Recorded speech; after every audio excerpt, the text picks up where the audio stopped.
The title of my talk is Rare Diseases as a Real-Time Policy Laboratory. And I've chosen the title and the subject given the involvement of GRC in European policy making in all sorts of ways, and also because of the reputation of this center for its interest in citizen participation, public participation, and all those sort of things, which I assume you're at least somewhat familiar with. And over the past years, since 2012, I've become interested in policies with respect to rare diseases in the Netherlands and subsequently in the EU, because it's an emerging and flourishing field, and over time I came to realize that you could consider it a real-time policy laboratory. These are the questions I would like to address this afternoon. I hope you have all gotten a handout. Yes? Yes. Okay, because there's a lot of text I have to run through, because I've assumed that you're not too familiar with rare diseases and what's going on in Europe. If you do, I'm sorry, but for those who do not, I have to tell a bit about that. So that will be part of the talk, and then the more general questions will emerge at the beginning and again at the end, so that we may have a discussion about these, but also about the questions. Is how to understand these, the emergence of these rare disease policies in the EU. How does patient involvement with respect to rare diseases has evolved? Why is that of broader relevance? I think it's of great relevance to the EU and to the world, actually. And then the last question: what can science and technology studies do to study those questions and to advance public policy? So there's a clear issue of public policy involved. Okay, why do I call it a real-time policy laboratory? Because the problems and conflicts surrounding rare diseases and orphan drugs foreshadow, in my perception, the challenges that are emerging within Europe, within European healthcare system, which are nation-based. And these conflicts that you see, or discussions around rare diseases, are discussions which will become also more important in healthcare provisions and public health policies more generally. So what you can see happening in the field of rare diseases foreshadows what's laying out there and which will become relevant for all of us. Not because it's a one-to-one copy of the larger health system, but there are a number of struggles and antagonisms which are of broader relevance. So, and then at the same time, we'll have more about that in a minute or so, it's still a small area in terms of, even though costs are excessive, if you count it per capita, the total amount of problems that's going on, it's a sort of restricted from a regulatory perspective and from an economic perspective. That makes it good for a laboratory, because you don't want the entire world in your laboratory, but if you can have a case which you can study and develop new policies on and think about how you do it and how you deal with legal, economic and scientific aspects, you can learn from that, and you may actually already bring about some change which can be valuable later on. Because you make mistakes, so you know not to take that road, or you make successes, and actually people involved in this, who may also be involved in health policy more generally, will learn from that on how you may together within the EU learn from that. So that's why I call it laboratory, and it's real time because it's happening as we speak. So, this is an overview of what I'm going to do. We have now done the introduction. I will say something about theoretical perspective, and this slide will come back, and what's in red you can see where we are more or less in case you lose track. And I hope the handout helps. So, theoretically. Angela sort of warned me not to get too theoretical. I don't know whether that was a remark about me or about you. We'll find out about that. But I wanted to say something anyway, so that you have a sort of idea of where I come from and how we look at things. I'm one of the founding members of this network, among other things. I have a long history in science and technology study, and over the last 15 years or so, I have worked in the Science and Democracy Network, which is a global network of people from science and technology studies from all continents, except Antarctica, who come together annually to talk about problems of science and democracy. That's how science develops and how social systems develop, and particularly democracy, and what you can do about that. And the perspective there, let me go back for a moment. On the right, the purple book is a book which a couple of people edited, of work which has been done over the last 10, 15 years by a number of people to show what it is about. And the black book is by Sheila Jasanoff and others. It's called States of Knowledge, which refers to both the state of knowledge, so to say, as well as the states that have science policies and work with knowledge, right? That's the play. And that has to do with the notion of co-production and the development of science and social order. The basic assumption is that, and it's on the sheet, that modes of making knowledge about the world, how we develop our knowledge of the world, are at the same time, and at the same time is very important, attempts to order that world. We reorganize the world as we do new inventions, develop new understandings, whether it's the biology or whether it's about petrol and cars and whatever. We change the world, we make laws about it and all that, while at the same time we're developing these technologies. And that goes together. That's why we call about co-production.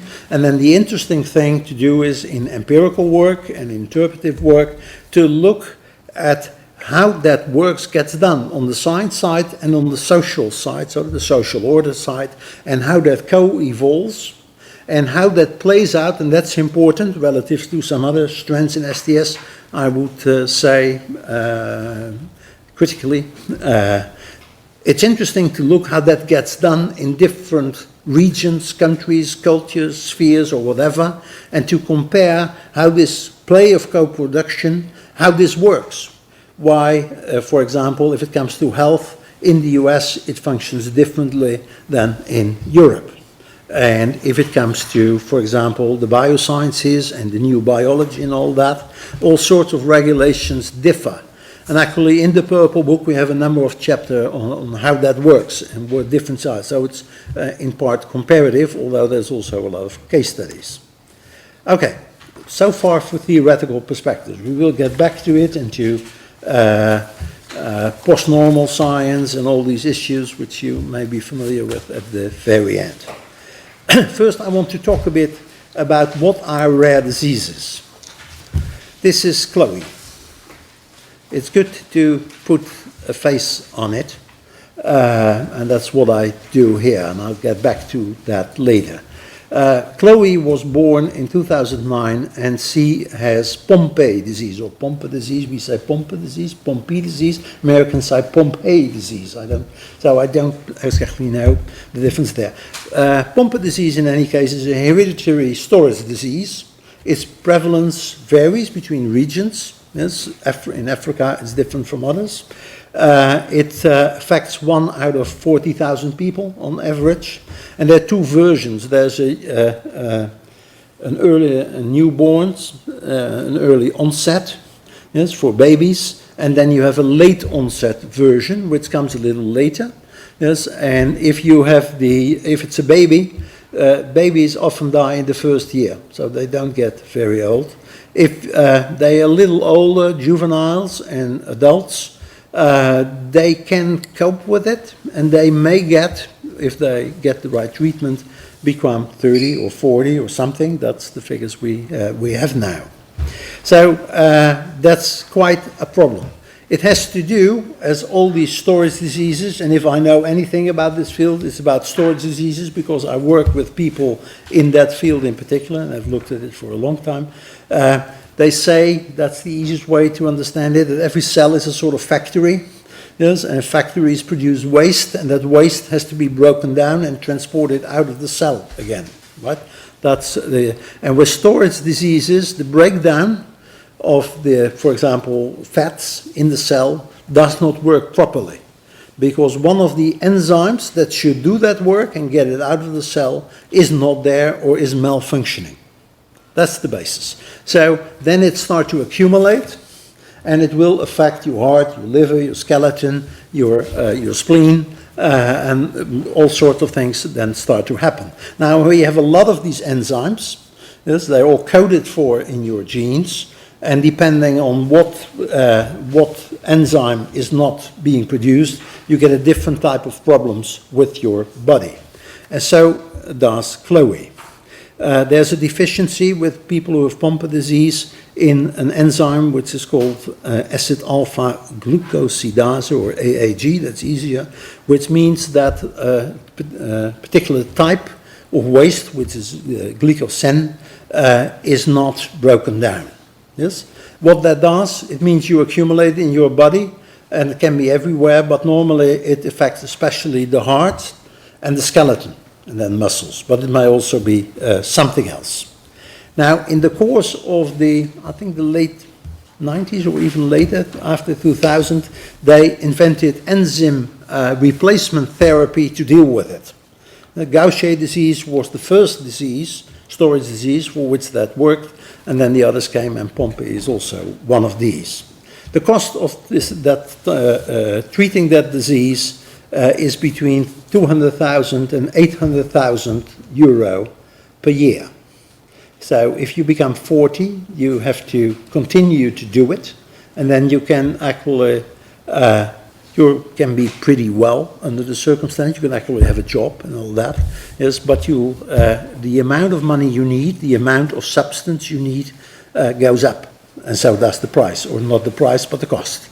Yes, okay. Now, with Chloe, who got it when she was 5 months old, it started to surface. This is her in December 2015. And the cost of treating her so far has been $2.5 million, which most is for the drug. Yes? If there's further information on her, and I just present it here to give it a face and also to bring across the emotional responses to especially children who have these diseases among people and among the general population. Costs for her treatment are being crowdfunded through a website, Save Chloe. There's also a Facebook page. You can visit it. You can make a donation if you want. And so far they're keeping, she's being kept alive. And her parents, which are on the lower right on the screen, run this thing, and a lot of money is going on, and from that they pay for her treatment. Now I've also added a remark that according to a professor in the Netherlands of pharmacology, who's a professor interested in biosimilars, I don't know whether you know what biosimilars are. Biosimilars, if the drug is made in a biochemical way, nowadays you can also use biological methods to produce a substance which does the same. Yes? And Huub has a lot of PhDs, and they work on these sort of problems, and one of the PhDs have worked on this one, found out what the actual active substance was, and whether you could produce it in a different way, and also did the estimate, the cost of the drug itself, if the biosimilar can be developed and is safe, that's one of the major issues, would go down to 5,000 euro a year. So there's now a contract with the World Health Organization to develop this knowledge and then to make this knowledge available to companies, for example, in India and Brazil, to start making these biosimilar alternatives, which would help, maybe not Chloe, but people with Pompe disease a lot. And you can think of the similar procedure for other diseases. We'll get back to that. Okay, now about rare diseases more broadly. The number of rare diseases currently is estimated as above 7,000. So there's 7,000 diseases which are considered to be rare. The definition for rare you find below. A condition is rare if less than 5,000 people out of 10,000 are being affected. So they're very small groups. And you also have ultra rare, when less than 5,000 people are affected. There's something wrong about that number there. But anyway, in Europe, the Americans have a different way of establishing the Japanese also, but this is a sort of general understanding. So administratively, when a condition is rare, which is of course arbitrary, you could also have another number. But if you apply this, there are about 30 million people in Europe affected with one condition or another. And look again, yes, we have about 7,000 and it's moving to 8,000. Why is it moving? Does anybody know? There's more diagnosis. Sorry? There's more diagnosis of new diseases. There's more diagnosis of new disease. There's more diagnosis, which leads to categorization of a disease as new. Yes, if you think of cancer, 50 years ago you had cancer. Yes, and then there are 5 categories and that was it. Yes. A Gaucher disease in the 1950s was one disease. There are now 9 types. And as soon as you categorize them as separate diseases, you have another disease. Especially in cancer, currently it's going very fast because we have all these rare cancer. Yes, and once they're rare, there are less than 5 people in 10,000 are being affected. Yes, which means it becomes a rare condition. So that's why the number is going up. Most rare diseases are chronic.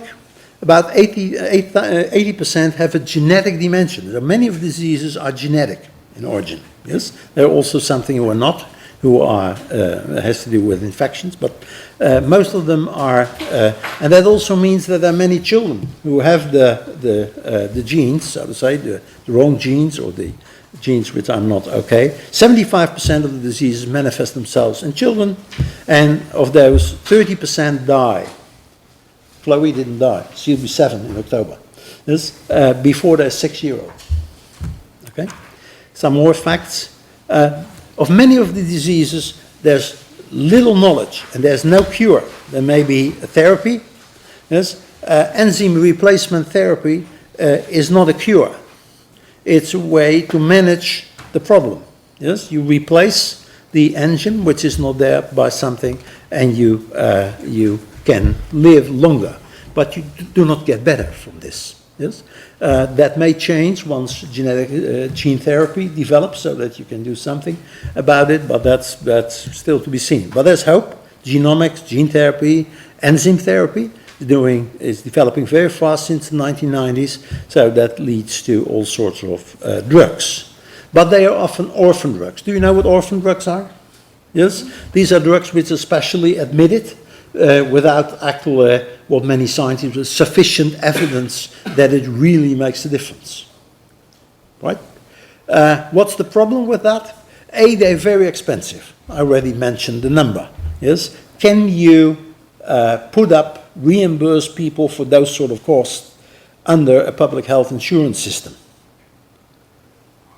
Yes, that's a problem. That's also how I got in, because in the Netherlands they said we're going to stop with reimbursing parents for the treatment of Pompe disease, because it is a drug and it works for some, but it only works for a few and it costs far too much. So the advice was just to stop it. Yes, which caused a row and a controversy, and that's actually the field I come from.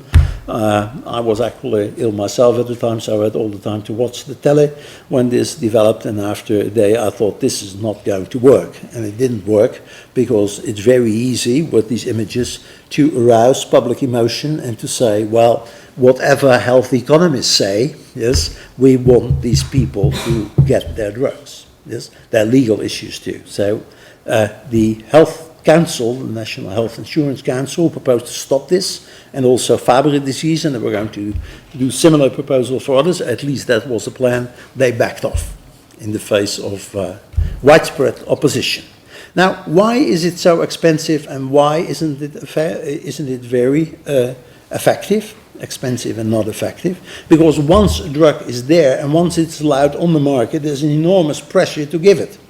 And as you do not know for whom it works, everybody's entitled. And because everybody's entitled, and they have not yet searched why actually some people profit while 40% of the people do not have any effect, is not known. which is to say, and that's in the next bullet, there's a lack of post-authorization, which means allowed to the market, research, yes, on why it works for some and not for others. And that, of course, drives up the price enormously, because then everybody's entitled to get it, and only for 7% or for 20% it really works, and there's a group for whom it works a bit, and then there's a group for whom it doesn't work, and they continue to get it. So one of the solutions to this controversy I'm referring to was to agree in the end that we would continue with giving the drug from the public health reimbursement, but we needed more research on why does it work, and for whom does it work, and why not, and all that. I'll get back to that. Because if you want to look into that, oops, I should go back. Okay, now I should go. What you need in order to do that is consistent patent registries, and you need numbers. Some of these diseases, I know there are 10 people in the Netherlands who have the problem in their genes. We know that.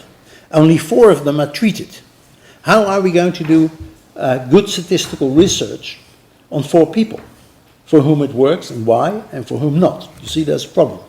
Now, of course, there's a nice advantage. You're all employed by the EU, I guess. There's a nice advantage for the EU. Here is something the EU can do, yes, which would be really good, which would be completely legitimate, and that is collaborate in public health care. Yes? So, because big data may help, but then you need big data and many patients in order to sort out for whom it works and why it works and for whom not. So you need to do something, and you can, on top of that, do something else. Then think about rules, whom to treat and whom not to treat, because the effect is not big enough to justify the cost. Yes? So it will shift the agenda. Going back to the laboratory, yes, these sort of discussions are going to come up all over the place. Europe has a problem with aging and with health and with cost of health, yes, and these sort of discussions, who get compensation for its cost, yes, and which means that for other things there is less money, yes, that's going to come up in all health systems. And in any case, it's coming up in the Netherlands, and I know some other countries as well. Okay, so what has Europe got to do with it?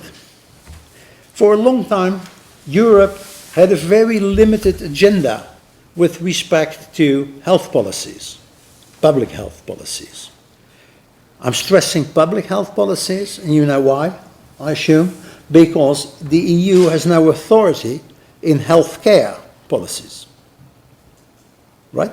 Because healthcare is the prerogative of the nation, the member states, yes, and don't you dare to touch it. Yes? And that meant there was an enormous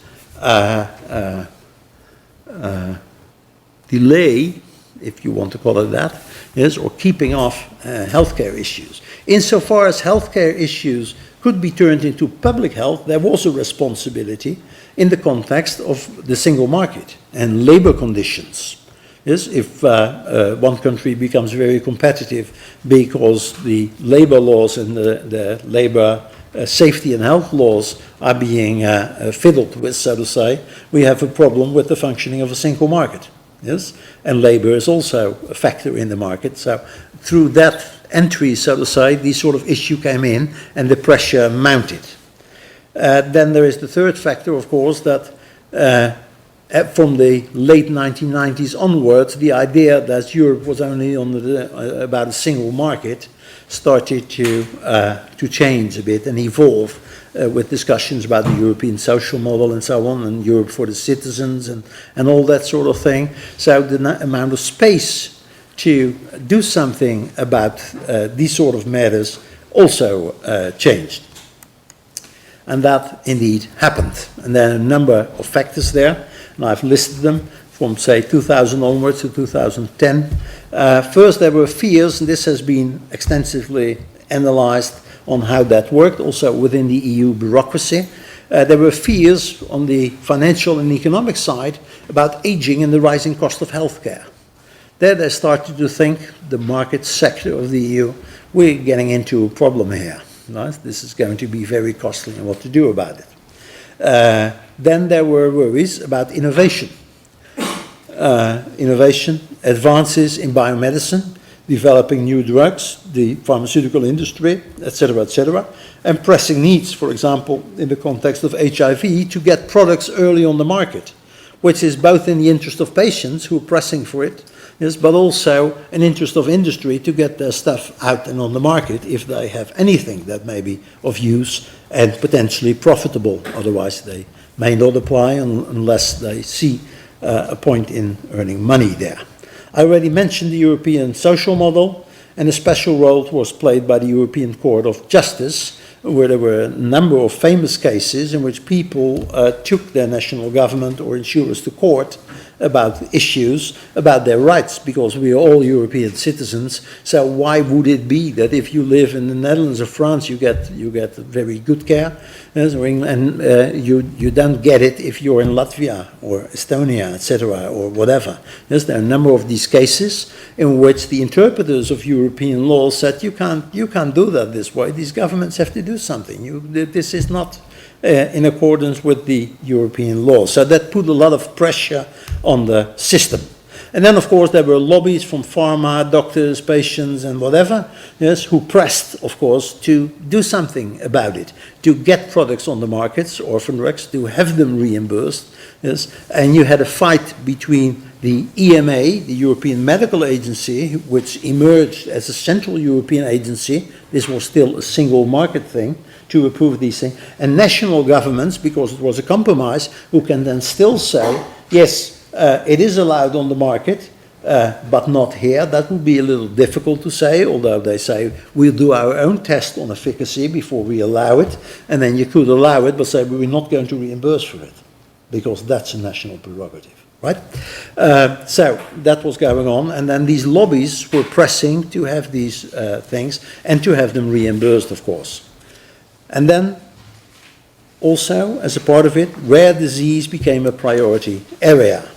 Why does it become a priority area? Well, one of the things is the features of the field that make it appealing as a field. If you want to develop public health policy at the European level, to do something about rare diseases has a big appeal. Yes, I showed you these pictures. You can mobilize the public voice. Yes, that's an appeal. And there is an appeal that the EU is actually doing something for its citizens in a very visible sort of way. I'm not cynical about it, I'm just saying that's an issue. The EU agenda I already mentioned, and the lobbies of the field I also already mentioned. And somehow that emerged, and these lobbies are very important in all this, and we'll say more about that. These are policy initiatives in public health and rare disease. You don't have to read them all. I actually made them a little smaller to avoid that. You have them on your sheet. But there's a whole avalanche which starts from the late 1990s. Aurora starts, Orphanet starts, and all that. And actually, these organizations, Aurora's is now the European platform of patients' organizations in the area of rare diseases. And Orphanet is a database with information about what the diseases are, with patient information. It's a collaboration between doctors and researchers on the one hand, and patient organizations on the other. And these are the first two products from an emerging coalition of lobbyists from patient side and from the medical professional side to get something done. And one of the persons who is absolutely of prime importance in this is Ségolène Aimé, who is a French doctor geneticist, who in her own practice when she started in the early 60s, I guess, she discovered, she told me that, she's given an interview of that working in that field, even the doctors did not know about rare diseases. If you go back to the Chloe story, what they know in Singapore about that, and how long it took before they got to the idea that this was Pompe disease, while you can actually nowadays, with a single test on blood, you can find out whether it is. It took them 4 or 5 months to discover what actually was going on here, and what Ségolène Aimé and her associate, Lecan, who started Aurora's, they're in the same building in Paris, with a lot of support, by the way, from the French state and the French insurance, and Téléthon, which is a sort of television show, or you can bet and make money, and that contribute to it. That started, and that becomes the kernel of a movement to develop European policies for rare diseases. And that gets into the plan, and then European politics start to mill over it, so the European Council starts to work, and the Commission starts to work, and DG Sanco starts to grow on it. And the DG for social policy also works as part of the social model, and somewhat ambivalent also DG Trade and DG Market become involved because there's a pharma angle, and pharma is also interested in what's going on here. Yes, so the EMI starts to grow, and we get special regulations for orphan drugs. Now here you see a whole list of things that start to be developed. Advice, a high-level expert committee in with people from Aurortis and Orphanet, and all these people are there again, and it starts to grow as a policy area. And actually, Europe was very much about the single market, and the EMA was trusted as being a sort of in the pocket of the industrialist, and industrialists also, of course, work with patients' organizations and all that. We'll say something more about that in a second or so. This starts to work and to grow, and planning starts. Okay, the patients' organization, because that was what it was all about. This is Aurortis, which has grown into the EU's patient platform for rare diseases. It was founded in 1997. There are now 716 rare diseases patient groups that are member. There's 63 countries. It's no longer limited to Europe, but actually the Russians are part, and third world countries are also becoming associate members. They represent these 30 million people in Europe. Vis-à-vis the Commission, vis-à-vis whatever, and they're all national groups, and they become tied to one another. And why is that important? Because what this does, that the field of patient advocacy work is actually changing. It's internationalizing, and it's Europeanizing. Yes? And not just that, it changes in character. It becomes a multi-level, multi-arena activity. Various levels, national levels, yes, European level, international level. It's an enormous change of the entire picture, which does not come just because of European policy, but also because of changes in science, which brings us back to this, how science and society is being made together. This you see happen. And at the low level, it means how are people treated? How are their social needs being covered, so to say? Because you can have a rare disease and live with it or deal with the symptoms. Yes, that's partly a matter of hard-nosed biological and biochemical science, but there's also a lot of other things going on. So the whole issue of public engagement or patient involvement changes in nature and character for political reasons, economic reasons, and scientific reasons. If you want to know more about Aurortis, you'll find the link down there, and it's huge what they do. Yes, they work on awareness, solidarity, They have Rare Diseases Day. I think they started somewhere in the early 2000s, and it's now every year. There's a fixed day in March, which is Rare Diseases Day, where a lot of investment into publicity, into images, into stories to share with the general public. They share with patients and doctors everything you could possibly know about rare diseases, care for people with rare diseases, where the expert centers are, etc. They train patients to become experts themselves and to become representatives of the community at various levels. You need people who know about care and about social regulations and laws and reimbursement principles, but you also need people who know about the science. Yes, and they're actually training. They're organizing summer schools. They get a lot of money from the. Oops, I showed that. They get a lot of money from the EU. It started with France, but about 30% is coming from the EU. 36% is coming from the communities. Industry is contributing 25%. Yes, and then there are all sorts of philanthropic groups who also make a contribution. They closely collaborate with Orphanet, and they do a lot of projects which are actually closely associated with EU funding. Within the Horizon programs, there's a special pot, so to say, to advance this project, to re-inform this field. And there is, of course, a lot of mobilization and participation. They were members of the EU expert groups inventing this all. And now Lecan, who was the CEO of Aroidis, is actually also a member of the European medical agencies, which looks after the approvals. And many of the committees who look at the effects, also for orphan drugs, however limited, they have patient representatives there to represent that. Plans and protocols. We're now going to talk. What came out of this enormous list of all these documents, opinions, delegated decisions, council decisions, etc., etc. This is what happened. They said we need in every country, this is all under the open method of coordination, every country should draft a national plan for how to deal with rare diseases in the coming years. Yes? And they should sort out within the country the expertise center. What center, what hospital has the best expertise with respect to this disease, and for the other disease, where should one go? To make an inventory and to look and to come up with plans, both on the medical side and the post-authorization drug research and the protocols, we get to that in a sec, as well as all sorts of other aspects of care and treatment. And as you can see below, it runs from 2000 to 2013. The French were early, here in the green, yes, and then all these others. The European countries committed themselves that before 2014 they should all have a national plan. We just made it on Christmas Day in the Netherlands, I think,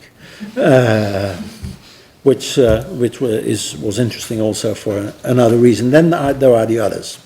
And here are the all sorts of other EU initiatives that take place. And this is the international outgrowth, an agreement with a committee that works with the United States to do something about the harmonization of these pharmaceutical marks and ideas of care.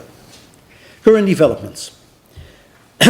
Currently, we have had this national phase.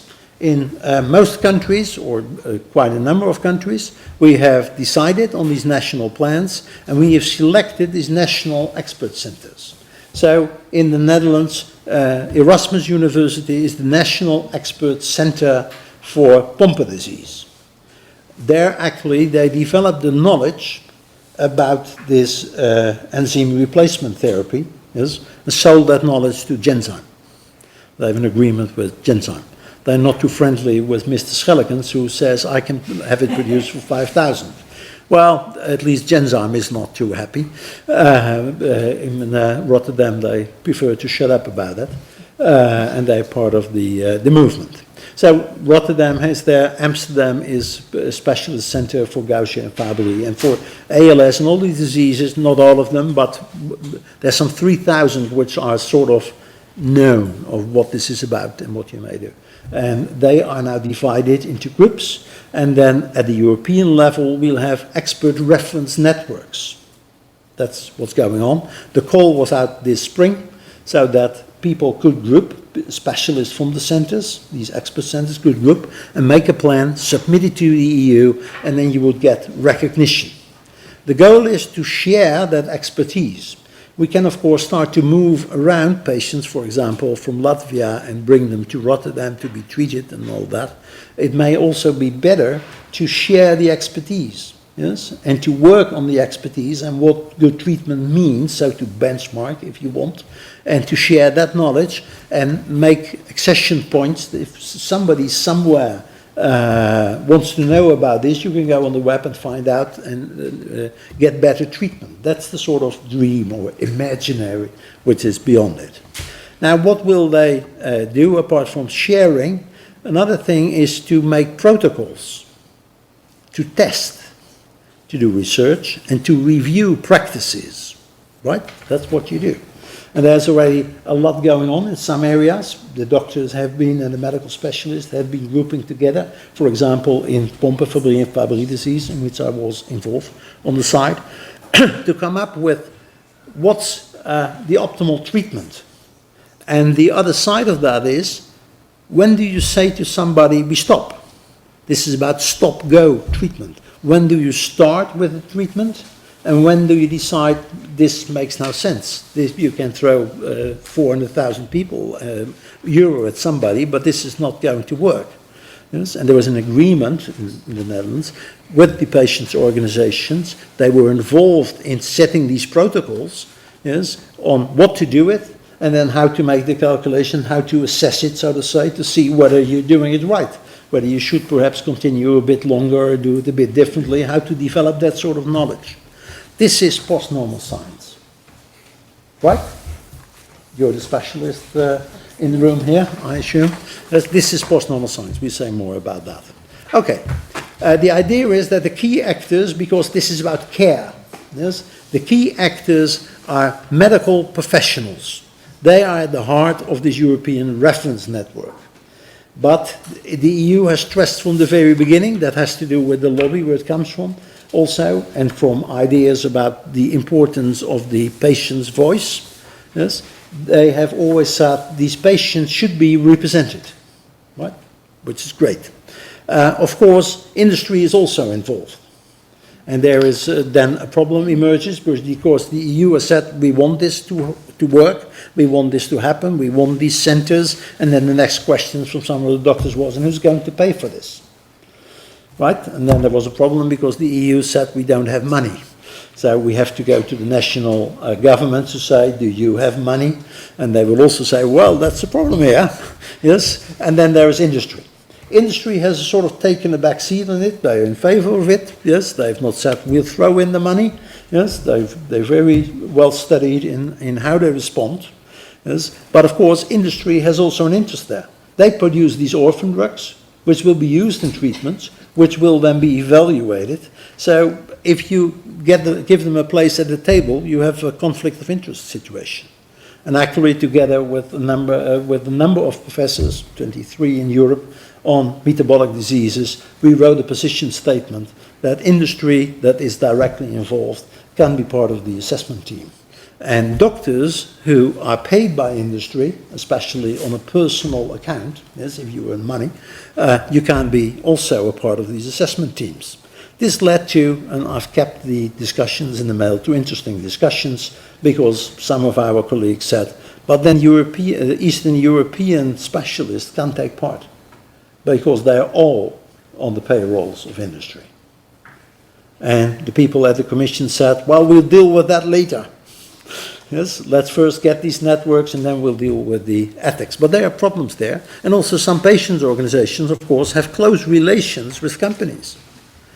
Not as much as in the United States, in which many of the patients' organizations are on the payrolls and the expenditure bills of the big pharmaceutical companies. Yes, in North, there's a much closer relation there. So we have some problems of industry and medical professionals there. And again, I say laboratory, this is going to play out. Because the changes in biomedical science and marketization leads to situations in which the distinction or the answer to the question, is industry in the treatment room or not, becomes ambiguous. Because they are. They're making these treatments. And part of healthcare is being privatized in special clinics. The number of clinics in Amsterdam for private care has gone up to 28 already. It's often associated with hospitals, but special. This all again has to do with the sustainability of the public health system. Okay. Patient participation, what should it be about? Well, of course, there are all the obvious things that patients' representatives will work on. The quality of care, yes? Whether people get the reimbursement, will get the extra measures of transportation and all that, which lead to a good treatment. That will all be there. Yes? They will look at the protocols. They have input in the protocols. In the protocol exercises we did on Fabry, yes, patient representatives are there and they have a voice. The question is what the voice is about. And we'll have to see. Yeah? They may make recommendations and they will have an effect. That's for sure. Yes, because they're listened to, they're taken serious. Yes, but there's also the skeptics, so to say, in the discussion and around say it's tokenism. If you have your patients on board, a number of things become more easy. because you can mobilize the patients if you want and send them to the insurance company. The public insurance company are sort of organizations are a bit afraid of what's going on there. So that sort of thing. There are a number of obvious questions, but there are also broader questions which are about these ERT still. What about decisions about this market authorization? Decisions about price setting? Yes? These drugs which charge these prices, of which companies never disclose what their real costs are. There are all sorts of arguments about that. Are these networks going to say something about that? If you look at what patients' organizations do, and I completely understand that, they keep relatively silent about these matters. Yes? Industry keeps out in the discussion. Patients' organizations are silent. Public voices, yes, and medical specialists, they complain about the high prices. Yes? And insurance, the health insurance people, of course, they complain about it. Patients have a double interest in a way. Yes, they need these drugs. Well, yes, and it's good if the price goes down, but they can't afford a fight with the pharmaceutical company with whom they're working on and whom they are dependent to come up with a solution for something. So they have a studied silence on some of these matters. Can we expect pronouncement on what national health insurance should do? Within the EU context, that's a bit difficult. I already said that. Yes, it's a national thing. We now have, do you know, the directive of transborder healthcare? It's sort of interesting for people who work in ISPRA, I think, in the GRC. Yes, it's now arranged. There is now a directive from the EU which takes care of that. I'm saying at the top of my head, I think the agreement as such is 5 pages, and then follows some 40 to 50 pages with exceptions and special rules, and it amounts to you're welcome to be treated in the Netherlands, provided your national health insurance scheme will pay the cost. And otherwise you right that transborder healthcare evaporate. Yes? So that took them 12 years to agree on this document. So there's a problem there. It will not come out of the ERT. What about problems of keeping commercial interest out? I've already mentioned that. What about privacy and ownership of big data? One thing to do in this post-authorization research is to work together to build patient registries in such a way that we get bigger numbers and better analysis. Yes? How is this going to play out across borders? We differ in our opinions about privacy. In the Netherlands, we are very strong on privacy in a very radical way, while, for example, in Italy, as I understood it from an earlier visit here, there's also more support for big data, even from so-called lefty circles, because it's a way to control possibly corrupt municipal governments or regional governments to see what they're actually doing. We don't work on that assumption. So there are problems there. We have to solve them in order to build these databases. And then what will it say about the new biology and deep changes in cultural beliefs? There's a whole talk about how biosciences and biomedicine, our conceptions of the body, our conceptions of therapy, our conceptions of replacement and ethics and what you can and cannot do and who is allowed to do it with you are changing. Is there what's going to come out of this participation exercise in these areas? And there's e-health, but I won't talk about that. So, is it a real-time laboratory? How are we doing on time? Sort of okay? Yeah. Okay, a real-time laboratory. So is it a real-time laboratory? My claim is yes, it is. Yes? It has to say you're learning it with respect to the field of rare diseases, what the problems are, how they may be solved, what the regulatory puzzles are on privacy, on drugs admission, on reimbursement that have to be solved, and how you synchronize between countries. You can expect further development in that area, but then also with the larger problem of keeping European health systems sustainable. Yes, keeping populations willing to throw up, to kick in the money, also for some diseases, which according to health economists, you're wasting your money on. Because the economic effect of those expenditures are much lower than the cost of treating them. And there's a branch in utilitarian health economics who say, and they've said it, you shouldn't do it. It's a waste of money. You better use that money and spend it on people who will stay longer alive and be economically productive. It makes no sense. That's also ethics. type of ethics. Yes, I think it's a real laboratory. It has particular features which go away from the small and beautiful and progressive and lefty sort of aspects, because it's multi-level, it's multi-actor, it's multi-arena. You're talking about the transformation of a sector. Yes? And that raises particular questions with respect to public engagement and also patient engagement. The patients are not the public, there are larger issues, and the question is, how do you slice that? If you want public participations and stakeholder